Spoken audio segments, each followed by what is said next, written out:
Naalala mo pa ba noong ang pangalan ni Kobe Paras ay isa sa mga pinakamatunog sa buong Pilipinas pagdating sa basketball?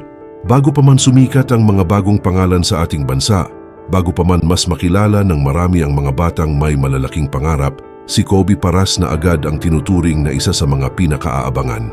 Mula pa noong 2014 hanggang 2018, naging laman siya ng usapan ng mga basketball fanatics, hindi lang dahil sa kanyang apelyido, kundi dahil sa ipinapakita niyang potensyal na tila hindi ordinaryo para sa isang Pilipino. At ngayon, maraming nagtatanong, nasaan na nga ba si Kobe Paras? Ano na ang nangyari sa kanya? Naglalaro pa ba siya ng basketball hanggang ngayon? O tuluyan na ba siyang lumayo sa mundong minsan ay nagbigay sa kanya ng napakalaking pangarap? Pero siya rin ang naging dahilan ng matinding kontrobersya at pambabatikos. Kung babalikan natin ang simula, makikita natin kung bakit sobrang taas ng inaasahan ng mga tao kay Kobe. Sa murang edad pa lang, kitang-kita na ang kakaiba sa kanya.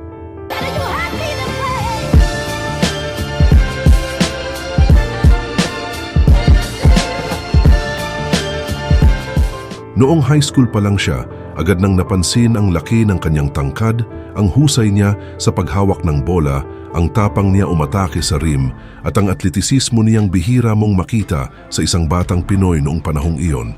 Hindi lang siya basta matangkad, hindi lang siya basta anak ng sikat na basketball legend na si Benji Paras. May sarili siyang identity sa court. May bilis siya, may tira siya sa labas, may talino siya sa laro, at higit sa lahat, may kakayahan siyang gumawa ng highlight na agad kumakagat sa mata ng mga tao. Sa edad na 15 taon, habang karamihan sa mga kabataan ay nagsisimula palang mangarap, si Kobe ay isa ng pangalan na pinag-uusapan ng marami. May taas siyang 6'5" noon at para sa isang batang Pilipino, iyon ay hindi pangkaraniwan. Sa mga panahong iyon, hindi pa gaanong uso ang social media influencers at basketball content creators na kayang magpalawak ng hype sa isang player. Pero kahit wala pa ang ganitong klaseng exposure, ramdam na ng mga fans ang pag-usbong ng isang malaking pag-asa. Marami ang naniwalang baka siya na nga ang kauna-unahang homegrown Pinoy na pwedeng makarating sa NBA. Lalong tumingkad ang pangalan niya nang manalo siya sa Under-18 Dunk Contest na ginanap sa Jakarta, Indonesia. Doon, ipinakita niya sa buong basketball world na hindi siya basta hype lang. Tinalo niya ang mga kalabang galing sa malalakas ding basketball nations tulad ng Spain at United States, at sa ginawa niyang iyon, mas lalo siyang naging usap-usapan. Parang sa isang iglap na puno ng panibagong sigla ang mga pangarap ng mga Pilipinong nanonood sa kanya. Isang batang Pinoy, anak ng isang alamat na kayang makipagsabayan sa mga dayuhan sa larangan na matagal nang pinapangarap ng marami. Bago tayo magpatuloy, baka pwedeng pa-like ng video at mag-subscribe sa aking channel. Maraming salamat po. Mas lalo pang uminit ang pangalan ni Kobe nang magpasya siyang mag-aral at maglaro sa Amerika. Para sa maraming fans, parang ito na ang simula ng mas malaking kabanata ng kanyang kwento. Dito nila inisip na unti-unti na siyang papunta sa mas mataas na level.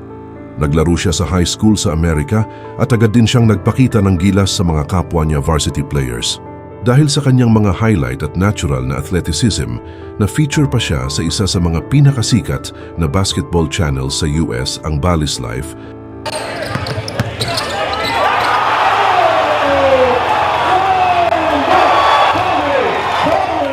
at umabot sa milyon-milyong views ang kanyang mga highlight videos. Sa murang edad pa lang, tinawag na siya ng ilan bilang bagong Kobe ng Los Angeles, isang bansag na lalong nagpabigat sa expectation sa kanya. Noong 2015, lalo pang tumaas ang hype sa kanya nang i-commit niya ang sarili sa UCLA, isa sa mga pinakakilalang paaralan sa NCAA na nakapag-produce na rin ng maraming NBA stars tulad nina Kareem Abdul-Jabbar, Reggie Miller, Russell Westbrook, Kevin Love at Zach LaVine. Sa mata ng marami, parang ito na ang tulay niya papuntang NBA. Parang isang hakbang na lang at maabot na niya ang pinakamataas na pangarap ng sinumang batang basketball player sa mundo. Dagdag pa rito, muli siyang nagkampiyon sa FIBA Slam Dunk Contest noong parehong taon. Muli na naman niyang pinatunayan na hindi lamang siya umaasa sa pangalan, kundi kaya rin niyang ipakita sa aktwal na laro ang kanyang kakaibang talento.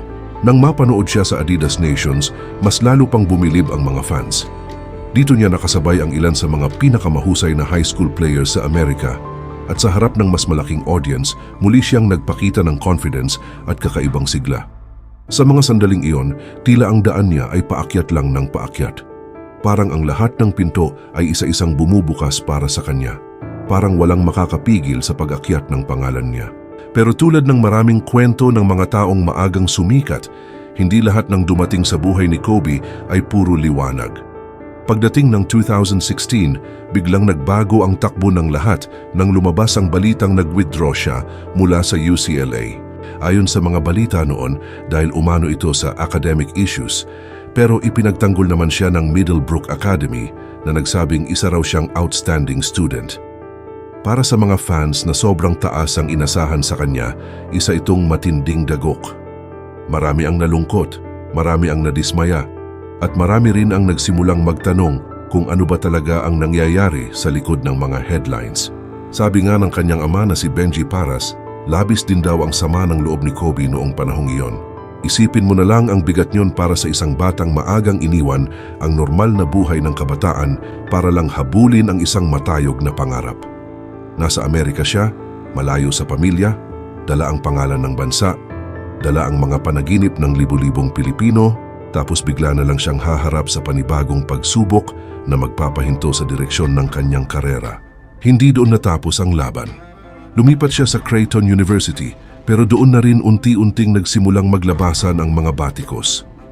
Hindi niya agad na ibigay ang inaasahan ng marami, lalo na't baguhan pa siya sa programang iyon at limitado lang ang kanyang playing time. Hindi siya nakapagpakitang gilas sa paraang gustong makita ng mga fans at dahil doon, unti-unting kumapal ang mga bashers niya. Sa halip na suportahan siya sa pag-adjust sa bagong system, marami ang agad humusga na parabang wala na siyang mararating. Dahil sa kakulangan ng sapat na playing time, nagpa siya si Kobe na humanap ng ibang lugar na mas makakapagbigay sa kanya ng pagkakataong maglaro. Lumipat siya sa Cal State Northridge Matadors at sa panahong iyon sigurado sana ang mas mahabang minutes niya sa court. Matagal na siyang nililigawan ng koponan at ayon sa kampo niya, may tiwala ang head coach sa potensyal niya. Ang akala ng marami, ito na ang pagkakataon niyang makabawi at muling paalabain ang kanyang pangalan. Pero muli na namang may dumating na panibagong problema.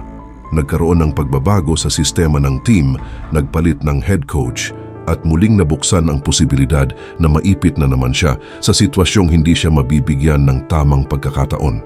Sa dami ng nangyari, mas lalo siyang napunta sa mata ng mga critics.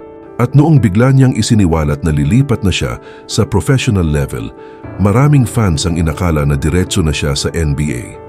Pero nagulat ang lahat nang umuwi siya sa Pilipinas matapos ang maikling panahon. Para sa iba, parang ito na ang simula ng decline ng kanyang karera. Marami ang nadismaya, marami ang nanghusga, at marami ang nagtanong kung bakit tila hindi natupad ang inaasahang destinasyon para sa kanya. Ngunit sa totoo lang, hindi ibig sabihin noon natapos na ang pangarap niya. Hindi ibig sabihin na wala na siyang direksyon. Ipinaliwanag niya na hindi naman NBA lang ang tanging daan para maging professional. Isa lang iyon sa maraming posibleng landas. Sa kanyang pagbabalik sa Pilipinas, pansamantala muna siyang naglaro para sa Gilas Cadets at lumahok sa Filoil Cup kasama ang ilang mga batang inaasahang magiging susunod na core ng national team. Ngunit kahit doon, hindi pa rin naging madali ang lahat. Ang expectation sa kanya ay sobrang taas at sa bawat hindi perpektong laro, mas lalong lumalakas ang boses ng mga bumabatikos. Noong 2023, muling binigyan siya ng pagkakataon na ipagpatuloy ang kanyang college career sa Pilipinas nang sumali siya sa UP Fighting Maroons. Marami ang umaasa na ito na ang magiging bagong simula niya. Sa papel mukhang solid ang team. May mga collegiate stars, may malalim na lineup at may malinaw na layunin para makipaglaban sa titulo. Pero sa kabila ng lahat, hindi rin nila nakuha ang championship. Natalo sila ng UST sa semifinals at muli na namang nabuo ang masakit na narrative sa paligid ni Kobe. May mga nagsabing PBA lang daw talaga ang bagay sa kanya. May mga nagsabing puro talon lang siya pero kulang sa tunay na basketball IQ. May mga nagsabing hype lang siya noon at wala nang saysay ang dating pangalan niya. Lalo pang lumala ang pagbubash sa kanya nang maging inconsistent siya sa kanyang mga laro. Lalo na sa unang pagkakataon niyang maglaro sa FIBA para sa Gilas kung saan ginamit siya bilang sentro. Bumaba ang mga stats niya At imbes na maipakita ang inaasahang leadership, mas lalo lamang siyang napunta sa sentro ng panlilibak ng ilan. Sa puntong iyon, para bang bawat galaw niya sa court ay may katapat na hatol mula sa mga taong matagal nang nakatingin sa kanyang pagkakamali, hindi sa kanyang potensyal. At ngayon, iyon ang malaking tanong ng marami. Nasaan na si Kobe Paras? Ayon sa mga huling ulat, hindi na siya aktibong naglalaro sa professional basketball sa kasalukuyan. Ang huling opisyal niyang laban ay noong 2023 sa Japan B-League Division 2 kasama ang Altiri Chiba. Pagkatapos noon, wala nang malinaw na bagong kontrata, wala nang opisyal na team, at wala nang kumpirmadong professional commitment na nagsasabing active pa siya sa kompetisyon. Sa halip, mas nakita siyang nagiging aktibo sa ibang larangan gaya ng showbiz, digital media, brand endorsements at mga public appearances. Ipinapakita nito na mukhang pansamantala muna niyang inilayo ang sarili sa bigat ng professional basketball at pinili munang bigyan ng espasyo ang sarili niya. Mahalagang tandaan na hindi pa siya opisyal na nag-aanunsyo ng pagre-retiro. Ibig sabihin, bukas pa rin ang posibilidad na bumalik siya sa laro kung gugustuhin niya at kung may tamang pagkakataon. Pero sa ngayon, malinaw na hindi siya kabilang sa aktibong hanay ng mga professional basketball players. Mas tama sigurong sabihing siya ay nasa yugto ng pahinga, paghinga at muling pag-iisip kung ano ba talaga ang susunod na kabanata ng kanyang buhay. At kung iisipin mo, hindi rin naman madaling dalhin ang buhay na pinagdaanan niya. Sa murang edad, humiwalay na siya sa kanyang mga magulang.